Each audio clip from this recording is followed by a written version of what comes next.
तो hey guys, हम लोग नया वीडियो लेके आ चुके हैं जिसमें आज हम सिखाने वाले हैं कि आप इसका फार्मूला कैसे डिराइव कर सकते हो।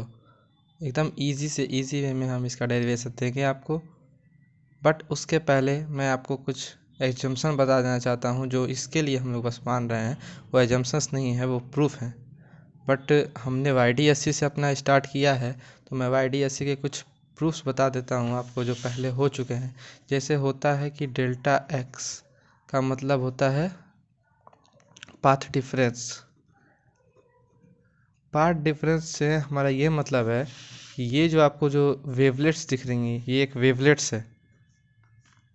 ये वेवलेट्स जो निकली हैं, इससे आप हाई स्पिरिचुअल वेवलेट्स पढ़ चुके होंगे। तो जो वेवलेट्स निकली हैं उनका पाथ डिफरेंस क्या है, इसी पे सेंट्रल ब्राइट और सेंट्रल डार्क, सेंट्रल ब्राइट या फिर फर्स्ट डार्क फर्स्ट ब्राइट, ये सब डिपेंड करेगा। तो डेल्टा एक्स बता दे रहा है हम आपको, जब कंस्ट्रक्टिव इंटरफेरेंस होगा तो बनेगा आपका ब्राइट स्पॉट। डेल्टा एक्स की होता है 0 lambda 2 lambda dot dot dot n lambda.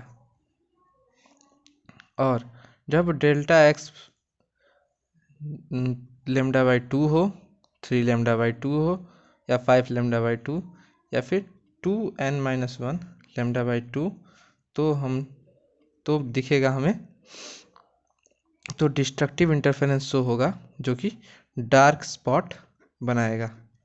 अब जैसे हम शुरू करते हैं, देखिए यहाँ ये है सेंट्रल ब्राइट। सेंट्रल ब्राइट कहने का मतलब ये हुआ कि ये जो S1 से जो वेवलेट्स चली हैं, ये सेंट्रल ब्राइट आने में जितना डिस्टेंस चली होंगी, S2 से जो लाइट्स आई हैं वही वहाँ तक भी पहुँचेंगी।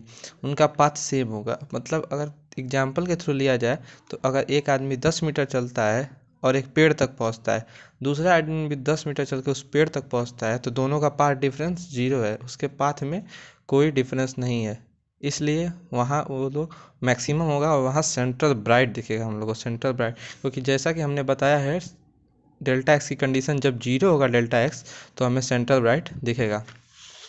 अब आइए दोस्तों, हम लोग इसका डेरिवेशन करते हैं। हम डेरिवेशन में मानते हैं, सबसे पहले डेरिवेशन में माना जाएगा कि let P be a point on screen where first bright formed. एक P एक पॉइंट है जहाँ पहला ब्राइट बन रहा है। अब जैसा कि दोस्तों आप देख रहे हैं फिगर में, अब इस फिगर में हम पहले एक पॉइंट P ले लेते हैं। ये P पॉइंट हमने ले लिया यहाँ से y डिस्टेंस की दूरी पे, whose distance is y। हमारे हिंदी वाले दोस्तों के लिए ये है कि माना एक बिंदु P जहाँ पर पहला ब्राइट स्पॉट बनेगा, उसकी दूरी y है। चलिए देखिए, साइंस की भाषा में कोई हिंदी इंग्लिश मायने नहीं रखता है, साइंस की भाषा अपनी होती है। S1 से जो वेवलेट्स निकली, वेवलेट्स ऐसे जाती हैं, लेकिन हम ऐसे बना नहीं रहे हैं, फिगर को सुंदर रखना है। P तक पहुंचती हैं, अब वो S2 से भी निकलती हैं और P तक पहुंचती हैं, निकल के S2 से निकल के P तक पहुंचती हैं। और एक यहाँ से जाएगा, ये Q है, Q पॉइंट से एक, ये सिर्फ हम थीटा ले रहे हैं कि सेंट्रल ब्राइट का जो स्पॉटिंग है उसके सामने ये कितना एंगल थीटा ले रहा है। ठीक, तो ये हमारे हो गए। इसको हम डार्क कर लेते हैं, दिखेगा। दोस्तों ये वीडियो थोड़ा लंबा होगा क्योंकि इसमें प्रूफमेंट है, और सबसे इम्पॉर्टेंट प्रूफमेंट है। थ्योरी कभी कभी पूछ लेता है, बट प्रूफमेंट सबसे इम्पॉर्टेंट है। तो ये एंगल हुआ थीटा। जैसा कि आप देख रहे हैं, अब ये D है। अगर इन दोनों, ये हैं स्लिट्स, ये कार्डबोर्ड है, हमने कार्डबोर्ड को हॉरिजॉन्टल कार्डबोर्ड था तो हमने उसको वर्टिकल रख दिया है, एट द सरफेस के थ्रू वर्टिकल कर दिया है। और ये अपना दो स्लिट्स हैं S1 and S2। S1 and S2 जो हैं स्लिट्स, ये एंगस्ट्रॉन में है क्योंकि हमको लाइट की वेवलेंथ को मैच करानी है। हम पढ़ रहे हैं वेव ऑप्टिक्स का फिनोमिना, तो इनकी डायमेंशंस जो हैं वो approx to wavelength of light होंगी। जैसे मान लीजिए आप 4000 से 8000 एंगस्ट्रॉन तक। लाइट की वेवलेंथ इतनी होती है विजिबल लाइट की।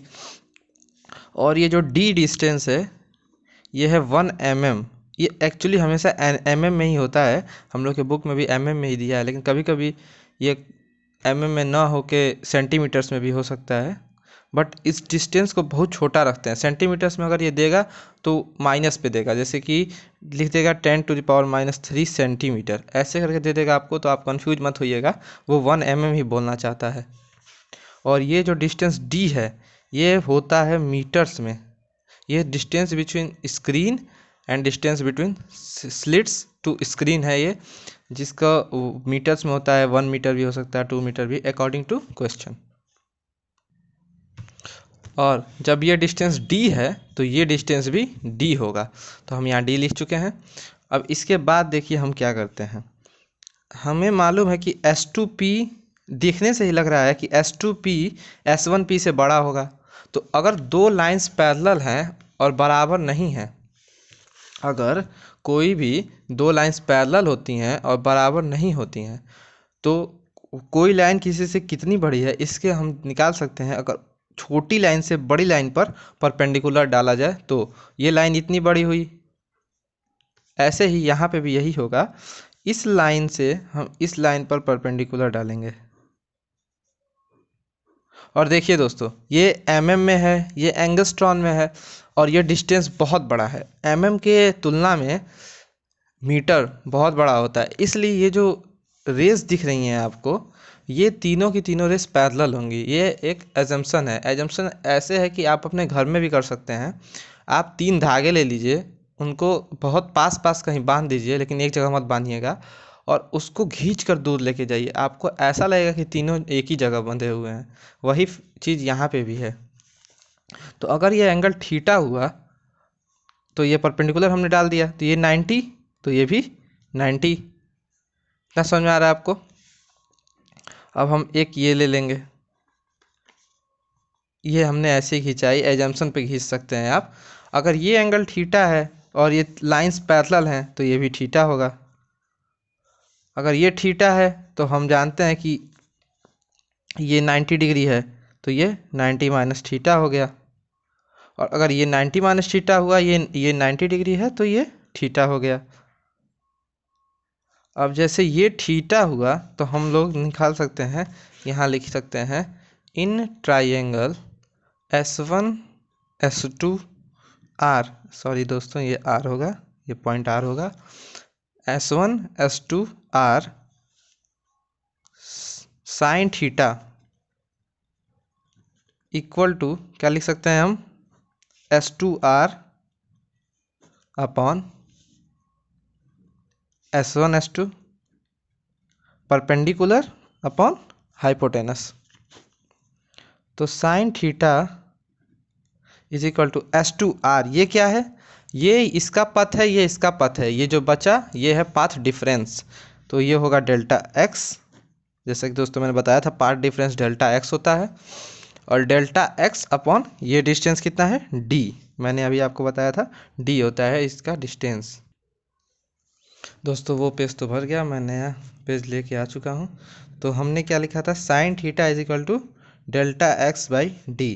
तो डेल्टा x बराबर हुआ d साइन थीटा। ये हुआ आपका डेल्टा x। आपने पाथ डिफरेंस निकाल लिया है कि पाथ दोनों के बीच का पाथ डिफरेंस कितना है। इन दोनों के बीच का पाथ डिफरेंस कितना है, इसके इस लाइन और इस लाइन के बीच का पाथ डिफरेंस कितना है। तो हम लोग लिख लेते हैं यहाँ पे d sine theta, d sine theta. अब जैसा कि आपने यहाँ पढ़ा कि जब हमको ब्राइट स्पॉट चाहिए, हमने माना है कि हमको पहला यहाँ ब्राइट चाहिए P पॉइंट पे, तो हम यहाँ देखते हैं कि डेल्टा x के लिए हमारा पहला ब्राइट कितने पे मिलेगा, लेमडा पे। अब ये मत दोस्तों कंफ्यूज होइएगा कि 0 पे मिलेगा, क्योंकि 0 पे हमने सेंट्रल ब्राइट खोज चुका है। हम लोग को सेंट्रल ब्राइट के ऊपर पहला ब्राइट चाहिए, तो देखिए लेमडा पे मिलेगा। तो अब हम यहाँ इक्वेशन में पुट डाउन करते हैं डेल्टा। तो फॉर कंस्ट्रक्टिव इंटरफेरेंस और ब्राइट स्पॉट, और दोस्तों इसको मैक्सिमा भी कहते हैं, first maxima, delta x is equal to lambda. तो लेमडा इज इक्वल टू हो जाएगा डी साइन थीटा। तो sine theta is equal to हो जाएगा लेमडा बाई डी। ये हुआ आपका साइन थीटा आ गया। दोस्तों मैं जो बॉक्स बना रहा हूँ उसको आप बहुत ध्यान से देखिए, क्योंकि वो एक फेज़ है। अगर इतना फेज़ कंप्लीट हुआ तो ये कुछ कंक्लूज़न आया है, तो इस कंक्लूज़न को आपको याद रखना है कि कंक्लूज़न क्या था। तो इस कंक्लूज़न को आप हमेशा ध्यान में रखेंगे। अब बात आती है दोस्तों, हम लोग दूरी कैसे निकालें। हम लोगों को तो मालूम चल गया क्या होगा, बट हम दूरी कैसे निकालें। वाई हमने माना है कि वाई डिस्टेंस ऊपर है, तो वाई हम कैसे निकाल सकते हैं। तो दोस्तों ये देखिए कि साइन थीटा जो है, साइन थीटा यहाँ से आके देखिए, ये जो थीटा है थीटा, ये थीटा बहुत ही छोटा है। Theta tends to very small. अब वो क्यों होगा दोस्तों, आप खुद देख सकते हैं कि ये डिस्टेंस बहुत कम है, और बहुत कम होने की वजह से बहुत कम है, और यहाँ से दूरी बहुत ज़्यादा है। तो देख सकते हैं कि ये थीटा ऑलरेडी स्मॉल हो जाएगा। आप खुद भी कर सकते हैं कहीं से। आपको जो मैंने धागा वाला एग्जांपल बताया है, उस धागे वाले एग्जांपल को जब आप खींचेंगे तो आप खुद देख सकते हैं कि तीनों जब पैरेलल हो गई हैं तो थीटा ऑलमोस्ट थीटा जीरो हो जाएगा, थीटा एकदम उसके बराबर में आ जाएगा। तो हम लोग क्या लिख सकते हैं, और एक कंडीशन जान लीजिए दोस्तों, जो मेरे बायो के दोस्त हैं वो मैथ्स के लिए जान लें कि sine theta when tends to zero theta, sine theta tends to zero, तो sine theta nearly equal to tan theta. तो हम लोग यहाँ लिख सकते हैं sine theta is nearly equal to tan theta. So दोस्तों हम लोग यहाँ लिख सकते हैं कि when theta is very small, sine theta nearly equal to tan theta. So sine theta, sorry दोस्तों, tan theta is equal to lambda by D. इसको भी आपको याद रखना है दोस्तों कि साइन थीटा को मैंने टेन थीटा कैसे लिया, क्योंकि थीटा बहुत स्मॉल है। अब आप वापस आ जाइए अपने बड़े फिगर में। अब आप उठाइए ये ट्रायंगल, ये जो बड़ा वाला ट्रायंगल है, इसमें अगर हम टेन थीटा लिखना चाहें तो क्या लिख सकते हैं। टेन थीटा यहाँ नहीं लिखते हैं दोस्तों, आप नोट्स करेंगे मेरे कॉपी को तो मैं वहीं लिखता हूँ। इन ट्रायंगल, इन ट्रायंगल हम देख लेते हैं ट्रायंगल दोस्तों, Q C B P, Q C B P. तो हम ऐसे लिखते हैं इसको, क्यू सी बी छोटा और P, tan theta is equal to y by d. Tan theta is equal to y by d. Tan theta आप देख सकते हैं परपेंडिकुलर अपॉन बेस। तो दोस्तों यहाँ पे आ गया टेन थीटा बराबर वाई बाई डी। तो हम लोग टेन थीटा को यहाँ पुट कर देते हैं, तो y by d is equal to lambda by d. So y is equal to d lambda by d. ये आ चुका है आपका वाई डी एस सी का ब्राइट निकालने का इक्वेशन, फर्स्ट ब्राइट का इक्वेशन आ गया है दोस्तों आप लोग को बहुत घबराने की ज़रूरत नहीं है। आप जैसे देख सकते हैं कि यहाँ आया delta x, for first dark मैं निकालने जा रहा हूँ। तो फॉर फर्स्ट डार्क के लिए आप निकाल सकते हैं delta x is equal to d sine theta. ठीक, तो मैंने आपको बताया फॉर डिस्ट्रक्टिव इंटरफेरेंस, क्योंकि डिस्ट्रक्टिव इंटरफेरेंस होगा जब आपको ब्राइट डार्क स्पॉट चाहिए तो, और डार्क स्पॉट, और दोस्तों इसको मिनिमा भी बोलते हैं। तो सो कभी एग्जाम में मिनिमा आ जाए तो आप कंफ्यूज मत होइएगा।